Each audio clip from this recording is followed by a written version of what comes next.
Okay, so first of all, I would like to thank the UTI organizers, especially Mrs. Bazenko.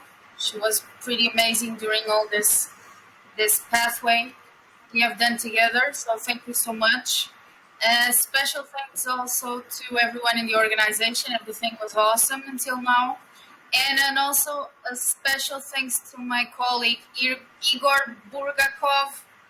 I'm sorry if I cannot pronounce your name correctly, but it was because of him that I'm here. So thank you.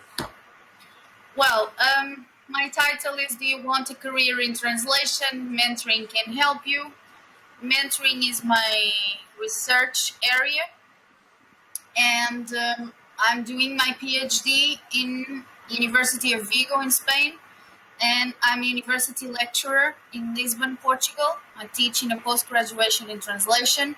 I am a professional translator and a mentor since 2015. So I have each arm and each leg in different areas. Okay, so now the first question is, how old is mentoring? Does anyone in the audience know? Have any idea? How old is mentoring? Young, old? Any ideas, people? Maybe a couple of thousands years old. More, Okay. my, So mentoring comes from Greek mythology. So like 4,000 years old.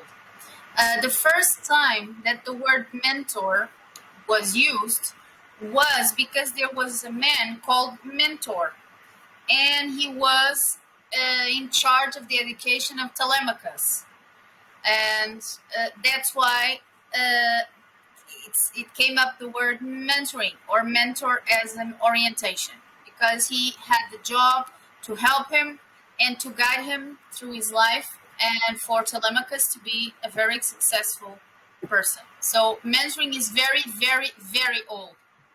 Okay. So now, what is mentoring? Does anyone have any idea? That is a good question. Any ideas? Maybe helping someone in finding their way in particular profession, guiding them, Yes. helping them to make acquaintances, something like that. Yes. Yes, that's true. Thank you for sharing your opinion. Um, Mentoring is in the middle of a fight, more or less, since the 80s. Mentoring came up as a science in the United States, is already seen as a science, not only as something just coming up from somewhere. Mentoring is very, very important and is usually defined in all the books I've read to write my PhD, because I'm writing a PhD in translation, but the emphasis is on mentoring for translators. Everything I've read, the definitions are more or less the same, and it says that mentoring is a relationship between a person which is more or less older and with more experience, helping a person who is younger and with less experience. Things are changing a bit because now we have something which is being developed in the US, which is reverse mentoring. That's why this definition is a bit outdated now, because the reverse mentoring is exactly the other way around, where somebody younger with less experience in the company but with experience in something else is helping someone older, very experienced in the company but not experienced in something else. Let me explain this. Imagine uh, a law firm with a bunch of lawyers, and there is an older lawyer, very experienced, and he or she is receiving a younger lawyer. But the younger lawyer has knowledge in social networks, softwares for lawyers, whatever, that the older lawyer is not used to use. Therefore, the younger person is going to help the older person. So the definition of mentoring is now crossing a difficult path because things are changing really, really fast with technologies and globalization and all those things we need to live with every day.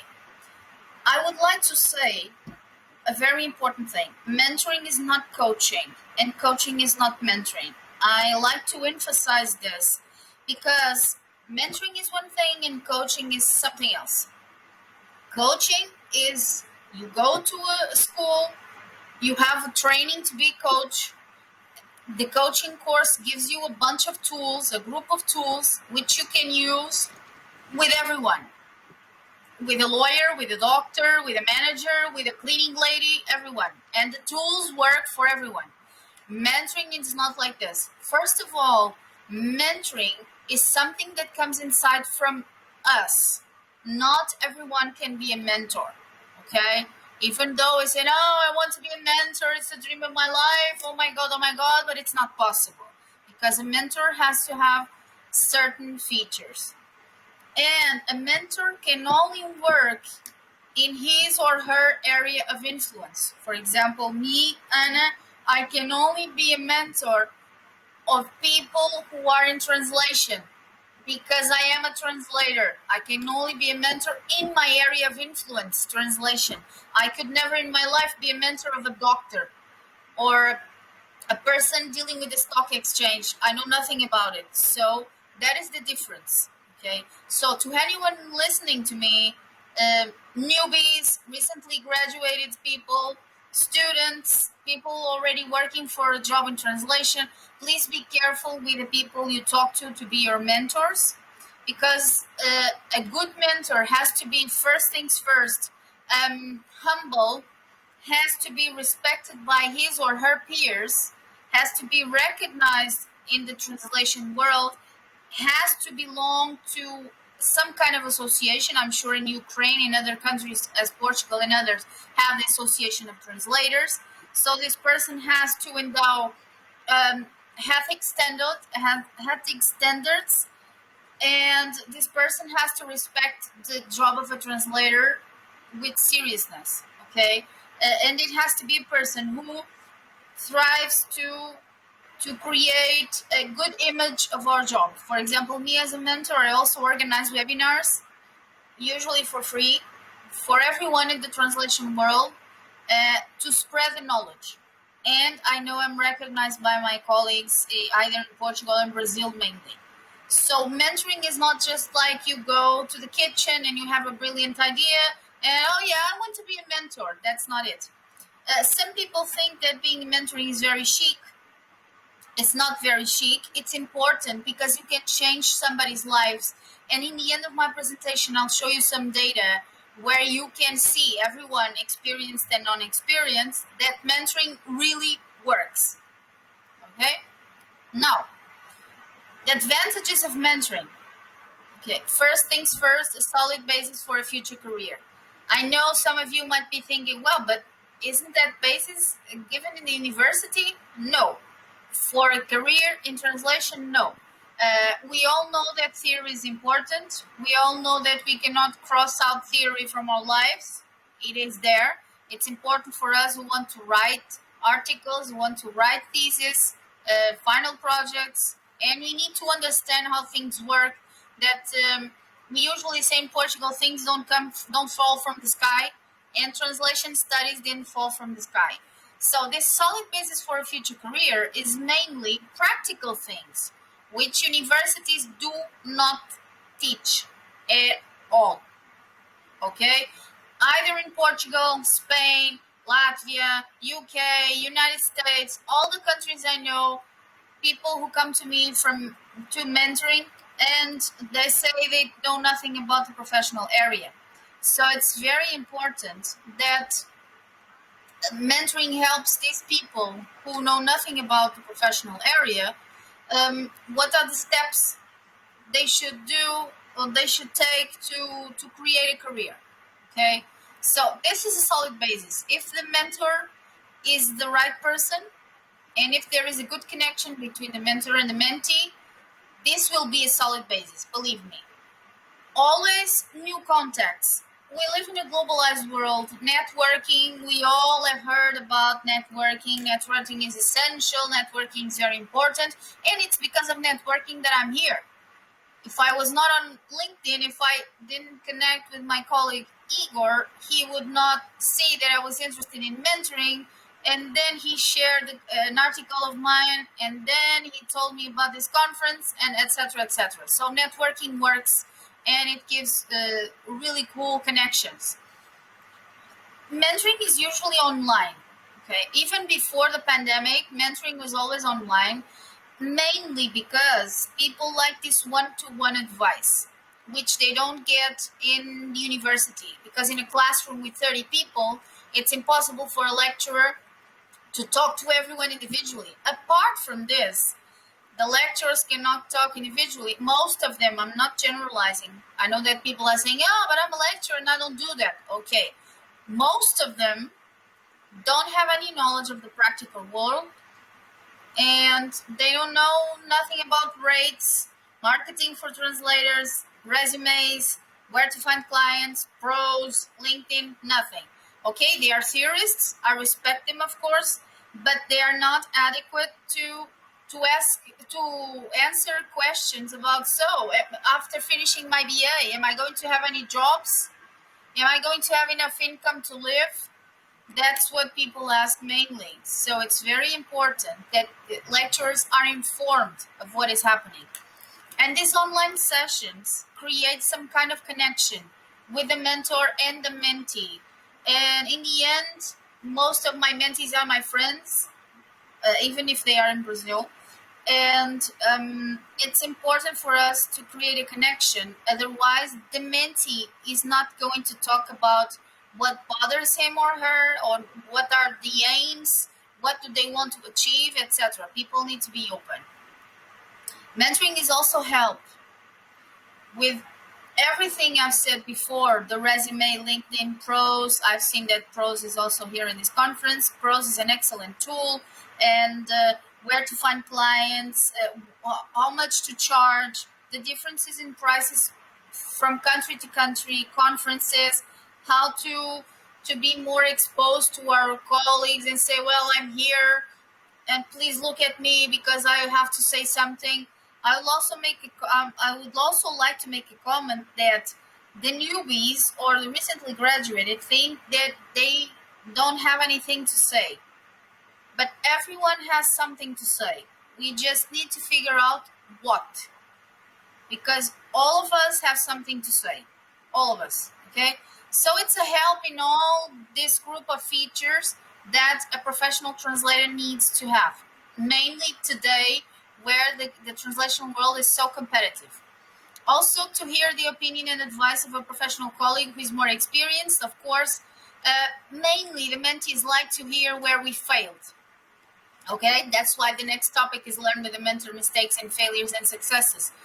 They like to know, did you fail? And I was like, yes, I also failed. And what happened then? And then I explained them, well, I lost my client, or it was my mistake, or it was I shared the project with a colleague and then my colleague failed me, and then I failed the client. And then they asked me, so what have you done to overcome that result? And I said, well, I just went to bed, and the other day I woke up and I tried to search for new clients. Okay, the successes, well, everyone likes to hear about them, mainly regarding the income and the recognition. And I also share some of my points of view with my mentees, and that's what a mentoring program should be. Okay, now I brought you some data so that you can see what happens before a mentoring program and after a mentoring program, so that you don't think that I'm lying or that I'm making up something. So you can see in this chart, hopefully you can see it. In the first column is the abbreviation of the name of the people, because I cannot share the names, as you can see. I must say that in this, these are just 7 programs I picked up randomly. There is only one man. In 7, one man, 6 women. Okay, academical background is very wide. because there is a myth which says, no, you want to be a translator, you have to follow a career in translation, so you have to have a BA, an MA, and a PhD in translation, otherwise it's impossible. No, it's not. I've had students in my university and in my post-graduation who were PhDs in biology, PhDs in economy. They were proficient in English or in Spanish or whatever, and they are very successful. Most of them work in the European Commission in some specific departments because they have the knowledge of languages and translation, and they have the scientific knowledge. Okay, so it's important that we diversify. Also, I'd like to have that the clients like us professionals to have a wide range of knowledge, not only translation.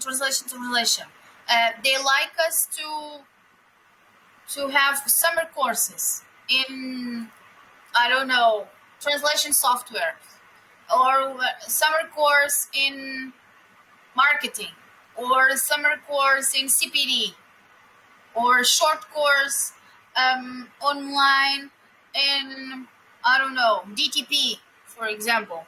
So the clients like to know that we are interested people and that we are not more or less obsessed with translation and only study translation. Okay. As you can see in the second column is the academical background of the mentees I chose. Okay, four of them have a background in languages and literatures.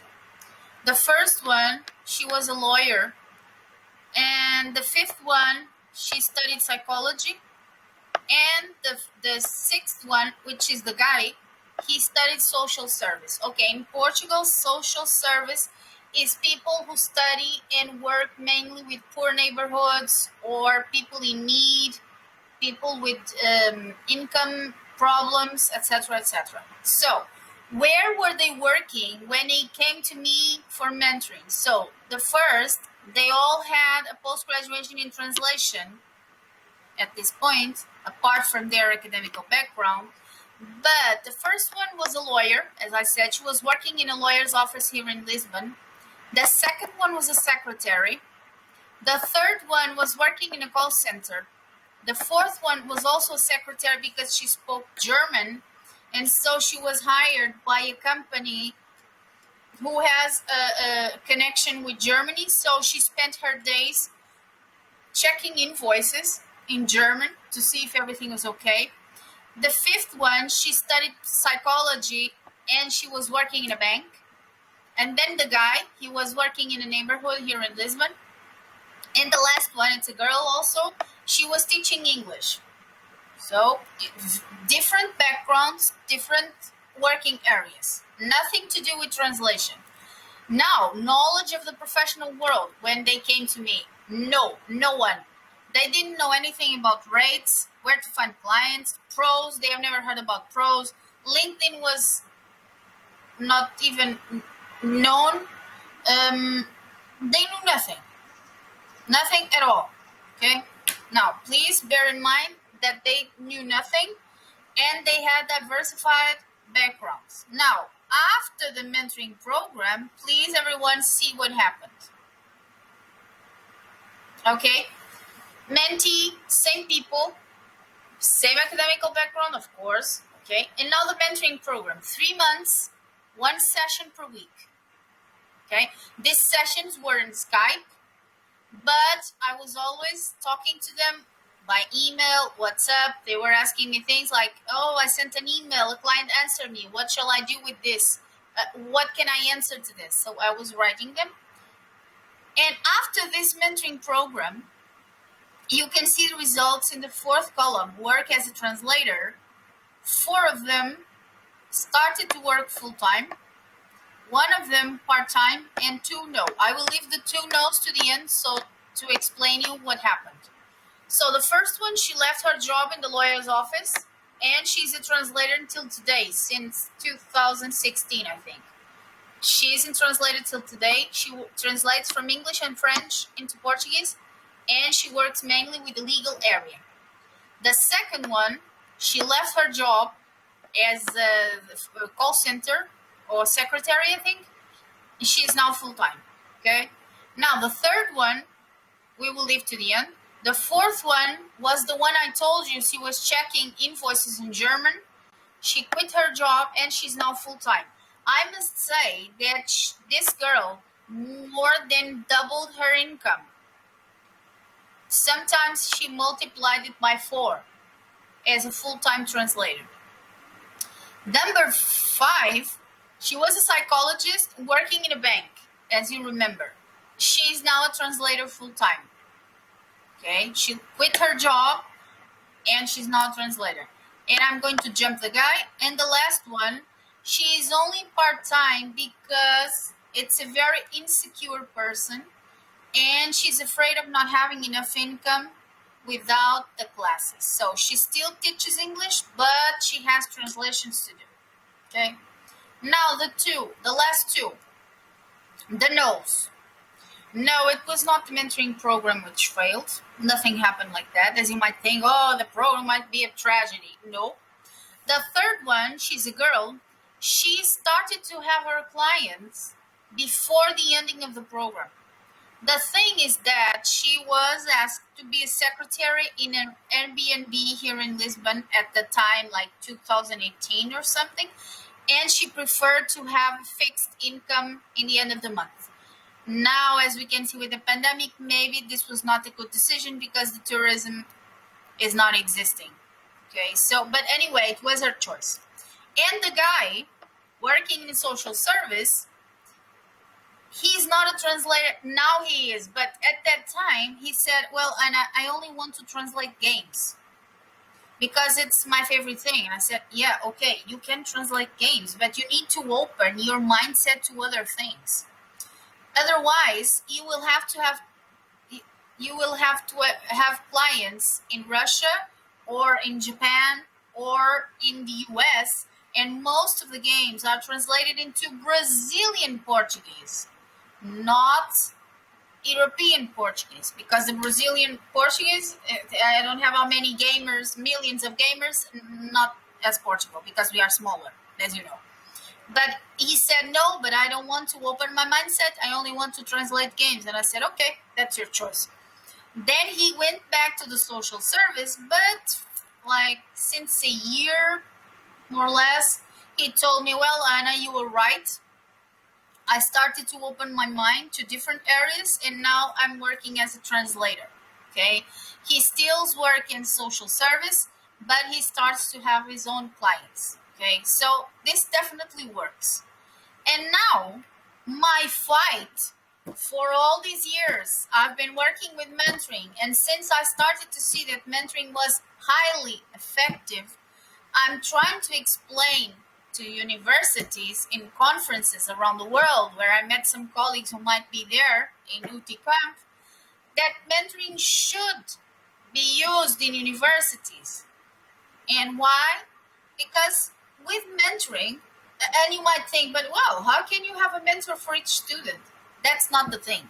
My idea, and what I try to explain to institutions, academics, and everyone, is that they could have an informal mentoring session with the students at least once a month. They could have one classroom.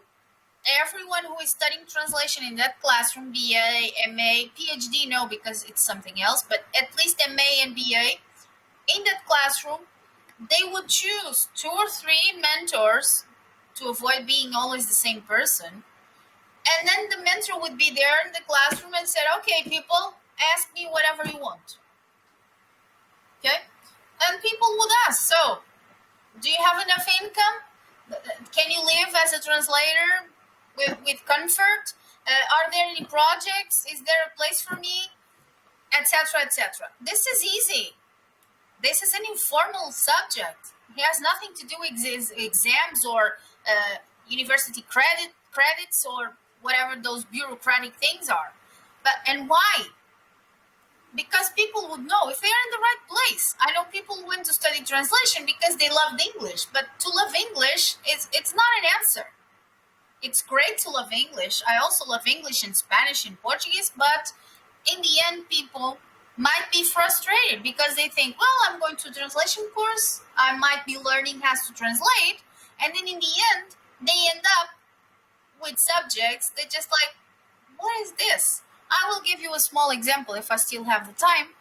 I've done a study of the translation courses in Portugal BA level. Okay, and I found five. We are a small country, so five. In those five BAs in translation, please bear in mind what I'm telling you. BA in translation. Okay?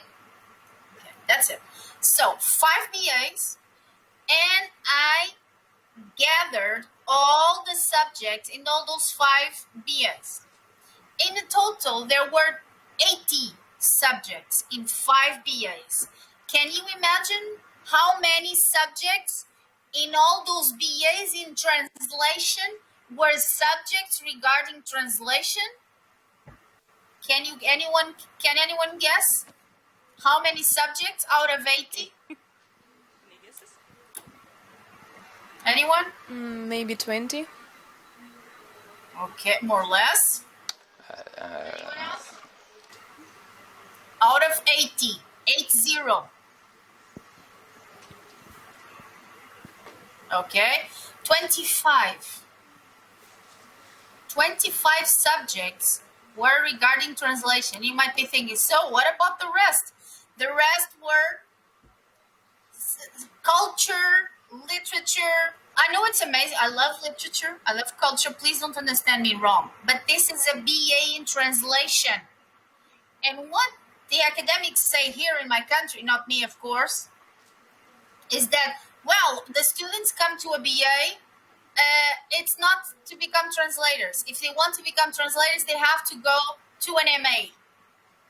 Now imagine the frustration. So you spend 3 or 4 years studying in a BA to become a translator, and then in the end they tell you, well, if you really want to become a translator, you have to pursue an MA. So 2 more years or 3 more years. This is just ridiculous. I'm sorry about this language, but it is ridiculous. So because if you go to a BA, it's to have a degree, for you to start working, to have your own income, and then you can study whatever you want in the end. Like 3 years after, you can do an MA. That's okay. It's not a problem. I'm not against studying. I'm always studying everywhere in the world. But this is just ridiculous. And will people would know if they are going to be successful with their choice. Studying translation. First, am I in the right place? Am I going to be successful with my choice? Is this what is right for me? Okay? And then my other fight is to approach the academic world and to approach the professional world and put them together, because this is essential for a translator. It's essential. Cannot be ignored by the academics. Please, I'm not radical. I'm not saying that the academicals are all wrong and now let's erase everyone from Christian Anot to Lawrence Venuti to Dorothy Kelly to Lefebvre to all the ones you have heard. I'm not saying that. It's just because things change. There is evolution. In 10 years, in Portugal, for example, nothing happened. The lecturers are the same. They are teaching are the same. The books are the same. There's no evolution. And I've heard that in Spain the problem is the same. And in other countries where my colleagues in Slovakia is the same. And other countries I've been delivering webinars to. So mentoring is the answer. Okay? I'm not saying there's a rule of thumb, but it's my point of view. As you have seen by the data I've showed you, mentoring works. And then the students, with a mentoring session a month with someone from the professional world like me and other colleagues of mine, they would feel they are someone is listening to them and somebody is answering their questions, their doubts. Because when they come to mentoring, I tell them, so this is like this, the market works like this. All of you there might have heard about the NIMSI report, which everyone was waiting for because it includes the pandemic, the 2021. And most of the mentees who come to me, I ask them, have you ever heard about the NIMSI report? Do you know anything about the market? No, never heard of it. So you can see how problematic this is nowadays. So mentoring is a possible answer for all this mess and for all this connection, which is not existing between the academic world and the professional world. Okay, so thank you so much for having me. I don't know if you have any questions or comments. Yes. There are my contacts. If Do we anyone have any wants to questions? contact me, I'm going to stop sharing. Sorry. Okay. Any questions? Go ahead. Yeah. Hello, Anna. Hello, I'm Hello, Iver. David. Yeah. By the How way, are you? Yeah. By the way, I'm fine. By the way, you actually Thank- called me right, and many people in Ukraine also have problems with pronouncing my second name, but you did right. So thank you very much. It's really nice to hear and see you finally here. And actually, what I want to ask you is, could you remember, please, how it was when you just began as a mentor? Where did you find? Well, actually, what made you to become a mentor, or actually, why you decided to help Okay. other people, and where did you find your first mentees, and who were they? How Okay. did they find you? Maybe. Okay. Thank you for your question. Okay, so first question, why I became a mentor? It was by chance, okay, I must say. Because I was invited to be a mentor in a Portuguese Translators Association here in Portugal. And when I got the email, I was like, I didn't even know what mentoring was. So my question was, what am I supposed to do as a mentor? And the person answered me back and says, well, you need to help someone who wants to start a career in translation. And my answer was, me? Why me? And they answered me back and said, well, because you are experienced and you know about this, and you are a speaker in conferences, you know everyone. And I said, okay, I'm going to try with one person. If something goes wrong, I will never try again. So I tried with one person. I shared what I knew, my expectations, my failures, my successes, how things worked, and it worked. And then more people came to me because the person left a comment in the association's webpage saying that it was incredible and she was now working, and now people. And I started to think, okay, I need to do something with this because I can just not be any mentor.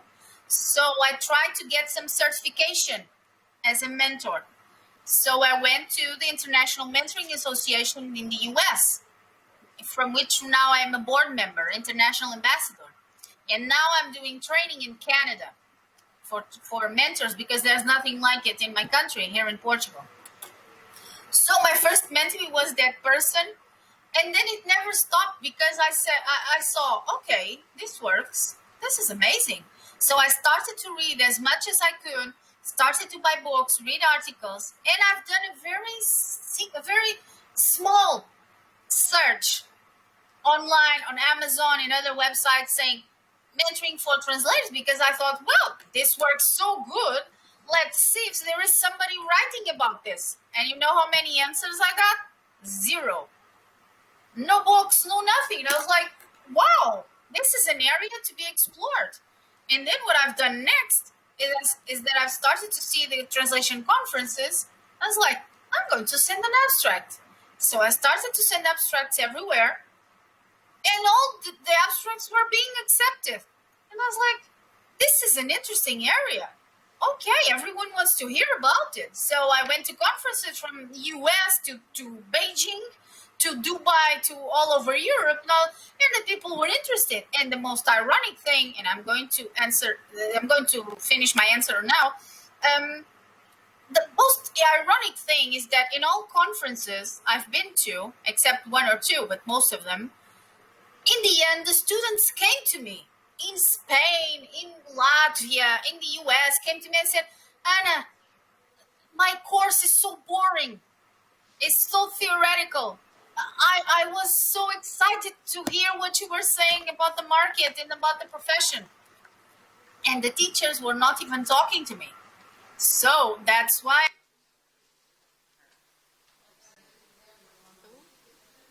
And that's it.